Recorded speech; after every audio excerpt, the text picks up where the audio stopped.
Hi hello అందరికీ welcome to Harika random captures. ఈరోజు అయితే నేను పిల్లల్లో తరచూ వచ్చే కోల్డ్ కాఫ్కి హోమ్ రెమెడీ అయితే చూపించబోతున్నానండి. దీనికైతే ఫస్ట్గా ఒక తమన్పాకు, కొద్దిగా పసుపు, లవంగ, యాలక్క, చెక్క, ధనియా, మిరియా, వాము, జీలకర్ర, కొంచెం కలకండ, కొద్దిగా అల్లం ముక్క అయితే తీసుకున్నానండి.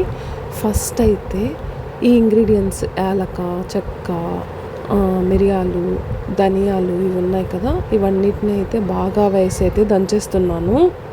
మరి ఫైన్ పౌడర్ అవ్వాల్సిన అవసరం లేదండి. తర్వాత అయితే కలకండ తీసుకున్నాను కదా, పీస్ ఆఫ్ కలకండ, ఒక పీస్ అల్లం అన్నమాట. తర్వాత చివరిగా తమలపాకు వేసి అయితే బాగా దంచేస్తున్నాను. 1.5 గ్లాస్ ఒక వాటర్ తీసేసుకొని ఒక బౌల్లో దీంట్లో మనం దంచిపెట్టుకున్నటువంటివి వేసేసి తర్వాత కర్రీ లీవ్స్ వేస్తున్నానండి. ఇవన్నీ వేడి చేసే వస్తువులు కాబట్టి దాన్ని బ్యాలెన్సింగ్ చేయడానికి కర్రీ లీవ్స్ శాంతం చేస్తుంది.